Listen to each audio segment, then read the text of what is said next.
Գնեք 3 քառակուսի մետր սարիկ եւ ստացեք եւս 2 քառակուսի մետր ընդամենը 1 դրամով։ Մանրամասները idealsystem.am։ Եթե ընթացակարգը չեմ խախտում, թույլ կտաք արդյոք հարգելի գործընկերներ, ես էլ ելույթով հանդես գամ։ Կարծես թե առարկություն չկա, շնորհակալություն։ Հարգելի գործընկերներ, գիտեք, որ պետաիրավական հարցերի մշտական հանձնաժողովը շարունակել է ամանալ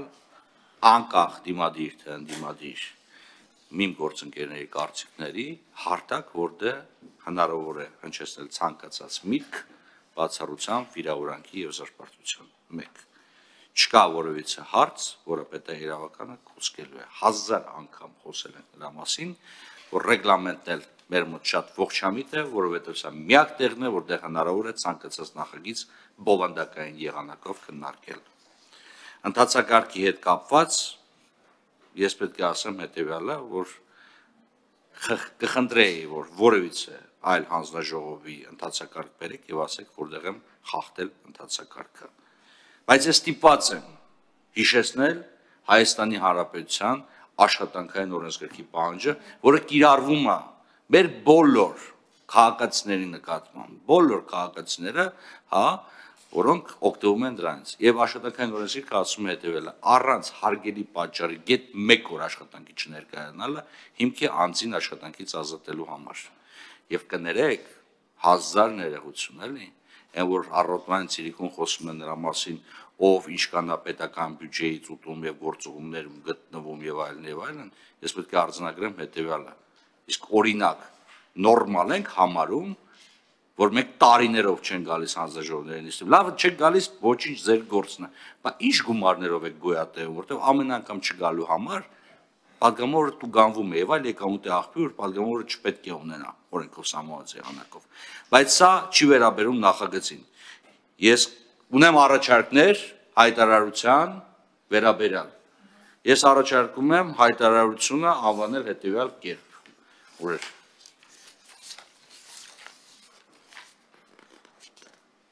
8-րդ գումարման խորհրդարանի ընդդիմության ճգնաժամի եւ ընդդիմադիր գործունեության ձախողման մասին նախագիծ։ Հիմա անդրադառնամ բովանդակային ասացներին։ Մենք մի առավելություն ունենք մյուսների նկատմամբ։ Ես հիմա խոսում եմ նույնիսկ ոչ թե որ նույնիսկ որպես պատգամավոր չեմ խոսում, Վլադիմիր Վարդանյանն եմ խոսում։ Գիտեք որն է այդ առավելությունը։ Ոչ խելոք ենք, ոչ հայտնի ենք, ոչ մի բան ենք։ Մի հատ առավելություն ունենք։ Անկեղծ ենք եւ ստանձնում ենք պատասխանատվությունը։ Պարոն Մամիջյան, իմ կողմից շատ հարգված։ Եթե դուք ասում եք մեր առաջնորդը Դավիթ Համբարձումյանն է, ես կարող եմ արձանագրեմ, որ Հայաստանի Հանրապետության կուսակցության առաջնորդը Դավիթ Համբարձումյանն է։ Այո, որովհետև խորհրդարանական երկրում, եթե ես ասում եմ, որ սա է առաջնորդը, ուրեմն դա էլ առաջնորդն է։ Երկրորդ, ցավոք մեր չես տեղապարում Մելքոյան։ Ես կարող եմ արձանագրեմ, որ Դաշնակցության առաջնորդը եւս Դավիթ Համբարձումյանն է։ Ինչու՞ չէ։ Որովհետև դուք բերել եք մի վարքան, ես ավարտեմ։ Ընթացակարգին քիչ եք հետևում, Տիկին Մկրտչյան, խախտում են ընթացակարգը, թույլ չեն տալիս, որ ես ելույթ ունենամ։ Դրել այն չէ, դուք եք ընտրեք կամ չեք ընտրել, դա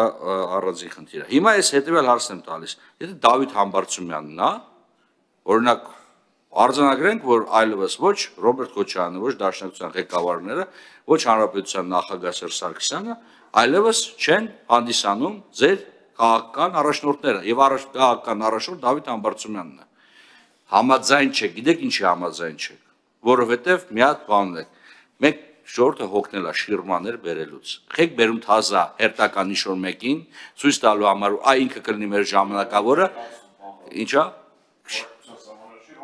Շիրման հանում եմ կներեք։ Ինչու ենք բերում տեխնացու, որը ես հայցում եմ ներողամտությունը,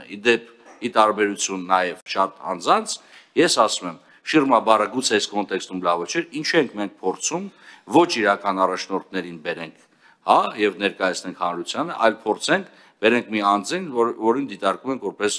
ասենց ասեմ, դե հիմա այս փուլում ինքը ոնց որ սազական կլինի։ Հիմա դուք դա չեք անում։ Ձեր առաջնորդներից ոչ ոք չի համաձայնվել գալ խորհրդարան։ Դա շատ վատ է։ Դա խորհրդարանում խորհրդարանական քննարկումների պատասխանատվությունից խուսափել է։ Հիմա Ինչ եք ասում այս նախագծով։ Այս նախագծով հետևյալն եք ասում, պարոն Մամիջանյան։ Դուք գնացեք, կարևորը դուք գնացեք։ Դուք էլ չէ, դու գնա, մենք հետո կորոշենք։ Տենց է, ուրեմն խնդրում եմ նախագծի մեջ ավելացեք նաև ձեր վարչապետի տեխնացուի անունը դրեք քվեարկության։ Չի կարելի սենց։ Հիմա պարոն Մինասյանն այստեղ չի, պիտի անդրադառնամ ճամբարների հարցին։ Այո, Հայաստանում ճամբարներ չկա։ Այո, դա հաջողություն է, այո։ Ղարաբաղի մեր եղբայրների եւ քույրերի բռնի տեղահանությունը անընդունել է եւ ողբերգությունը, բայց ողբերգության վրա որևիցե մեկը քաղաքական դիվիդենդներ պիտի չվաստակի։ Բայց մի բան էլ պիտի ասեմ։ Այստեղ ես ցավում եմ, երբ եզակի դեպքերից մեկն է, ես ցավում եմ, որ մենք իրավական պետության մեջ ենք ապրում, որովհետեւ այդ մարդիկ պետքա բնակվեին այն տարածքներում, որը իրանցից տարել էին ու տեղափոխել էին Հայաստան, հիմա էլ առոք-փառոք ապրում են որոշ մարդիկ, ովքեր շարունակում են իրենց Ղարաբաղցի անվանել։ Դա լավ գիտենք, անուններն գիտեք, տեղերն գիտեք, ունեցվածքն գիտեք։ Եվ այստեղ այո ձախողում է։ Եվ այստեղ ձեր հետ ես համաձայն եմ։ Վերադարձի իրավունքի մասին եք խոսում։ Մեղ չէ ժողովուրդը։ Ինչքան է կարելի անընդհատ խապել, ասել լավ ալնելու, եկեք։ Թե մենք պետք է ի վերջո գտնենք մեր մեջ խիզախություն եւ ասենք Ժորժ ջան, եկեք արդեն կենտրոնանանք մեր ապագայի վրա։ Իդեպ շնորհակալություն պետք է հայտնեմ քաղաքացիական պայմանագիր կուսակցության նախընտրական ծրագրից վերած մեջբերման համար, որտեղ ձեր եզրափակիչ հատվածը ավարտվում է հետեւյալով. մենք ոչ ենք անում բոլոր քաղաքական ուժերին, քաղաքացիական հասարակության եւ անհատ քաղաքացիներին, ովքեր հավատում են Հայաստանի ապագային։ Ապագա Հայաստանում կա, շնորհակալություն, որ դուք դա ընդգծել եք։ Հիմա վերադարձի իրավունքի հետ կապված քանի անգամ կարելի է վերադառնալ եւ քանի անգամ հետ վերադառնալ։ Եվ կներեք, էլի այս թեզը վերադարձի գոնե մի քանի հոգի կա։ Ումա պետք։ Վախենում ենք շատ դեպքերում պետությունների անուններ տալ, բայց ինչեւէ։ Ես թողեմ այս պարտականությունը ձեզ։ Հիմա ո՞նց է փոխվում վարչապետը։ Պարոն Մամիջյան, ո՞նց է փոխվում վարչապետը։ Վարչապետը փոխվում է այն պարագայում, որ կա քաղաքական ճգնաժամ, ցավում եմ, բայց այսօր Ֆրանսիայում ունի քաղաքական ճգնաժամ եւ վարչապետը, որի կառավարությունը 24 ժամ էր նոր ձևավորվել, հրաժարական է տվել։ Ճգնաժամ, լուծում։ Ստեղծել ճգնաժամ, հետո արհեստականորեն որոշել լուծումներ, չի ստացվում։ Այդ ճգնաժամը կամ պետք է լինի, կամ պետք չլինի։ Վարչապետը կարող է փոխվել հետեւյալ պարագայում, օրինակ, երբ որ կոալիցիոն կառավարություն դադարում է գոյություն ունենալ։ Երբ որ օրինակ ենթադրում եմ ձեր դեպքն է, երբ որ իշխող կուսակցությունը որոշում է, որ այլևս այս մարտը իր առաջնորդը չի եւ Y մարտում բերում է իր առաջնորդ։ Օրինակ ձեր պարագայում ես ինչպես հասկացա, այլևս Դավիթ Համբարձումյանն է ներկայացնում Հայաստանի Հանրապետության կուսակցության առաջնորդությունը։ Չէ, դե ունեմ, այն ինչ որ ունեմ, որտեվ խորհրդարանական երկրում իշխող մեծամասնության ղեկավարը նույնիսկ առանց ընտրության դառնում է վարչապետ, դա է տրամաբանությունը։ Բրիտանիական տրամաբանությունն է դա։ Մենք ժողովրդին չենք ասում, բայց ասում Ժորժ ջան, մենք չունենք ոչ ճգնաժամ ներսում, ոչ էլ իրավիճակ, որը ենթադրում է որոշակի փոփոխություններ։ Հիմա վերադառնամ այն կարևոր հարցին, պարոն Մամիջանյան, եթե այս փաստաթուղթը ես վերցնեմ եւ ընկերականաս սուրճի շրջանակներում խոսամ, պետք է ասեմ հետեւյալը։ Պարոն Մամիջանյան, սա շատ լավ հարաբերականորեն նախընտրական ծրագիր է, գնացեք սրանով առաջ, բայց խոր չէի տա սրանով գնայեք։ Բացատրեմ ինչու։ Որովհետև հիմա որ ասեմ կզարմանաք, դուք երազելի ընդդիմություն եք։ Մի պարզ պատճառով դուք այս 4.5 տարվա մեջ որևիցե բովանդակային խնդիր, Լեռնային Ղարաբաղի խնդիրներից զատ չեք բարձրացել։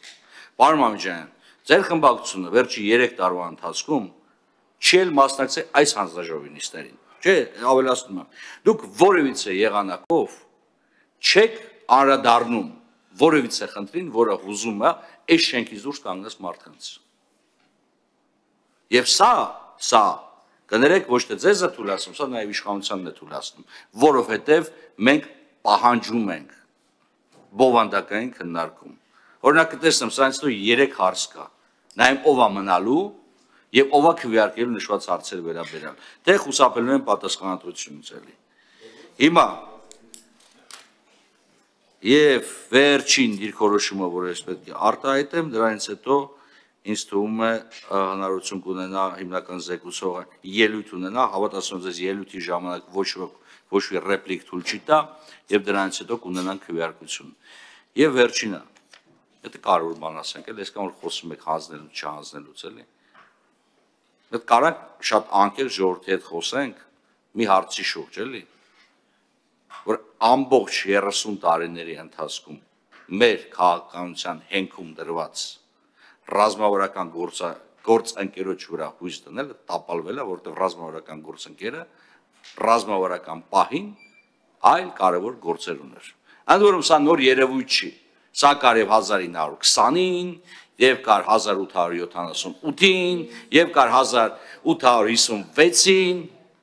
Քանի անգամ հիշեցնեմ Կարսես Սևաստոպոլ փոխանակելու եւ այլ ծրագրերը։ Խնդրում եմ, մենք մի առավելություն ունենք, ես կխնդրեմ, որ այս առավելությունը դառնա ոչ միայն իշխող խմբակցության, այլ բոլորինս։ Եկեք շատ անկեղծ ժողովրդի հետ խոսանք, որտեղ ժողովուրդը գիրք չի կարդացել գուցե իմ եւ ձեր չափ պարոն Մամեջյան քաղաքական գործընթացներից տեղյակ չի, բայց ինքը մի հատ շատ լավ բան է հասկանում։ Ինքը կարողանում է հասկանալ, որտեղ են իրեն գցում եւ ինչի համար են իրեն գցում եւ ով է այդ գցելու կամ չգցելու մեղավորը։ Իսկ ես արգելի գործընկերներ, օգտվելով առիթից նաեւ որ Արաքից զեկուցողը այստեղ չի, բայց մենք քննարկել ենք եւ ես նաեւ գիտեմ իր դիրքորոշումը, կոչ եմ անում ձեզ դեմ քվեարկել նշված նախագծին, որովհետև վարչապետին անվստահություն հայտնելու գործընթացը այլ ընթացակարգով է անցնում, այլ իրավական ընթացակարգով Տիկին Մկրտչյան, իսկ այս հայտարարությունը, որ անհրաժեշտ է լսումները կազմակերպելու համար, մենք ընդունել ենք գիտություն, բավականին արդյունավետ քննարկում ենք ունեցել, ավել պակաս կներեք, բայց ես առաջարկում եմ այս նախագիծը մերժել։ Այսքանը շնորհակալություն հարակից զեկուցողի տեսանկյունից բան չեմ ասի, ես դիտարկեք սա որպես հարակից զեկուցողի ելույթ եւ փոխանցեմ խոսքը եզրափակիչ ելույթի համար պարոն Մամեջյանին։ Խնդրում եմ բոլորիդ որևիցե ռեպլիկ կամ կարծիք չարտահայտի ելույթի վերաբերյալ պարոն Մամեջյան, դուք տեսաք նաեւ իմ մոտեցումը վիրավորանքից ձեր զրպարտություն զերծ մնալու, հուսամ ձեր ելույթում էլ նույն բանը կկրկնվի։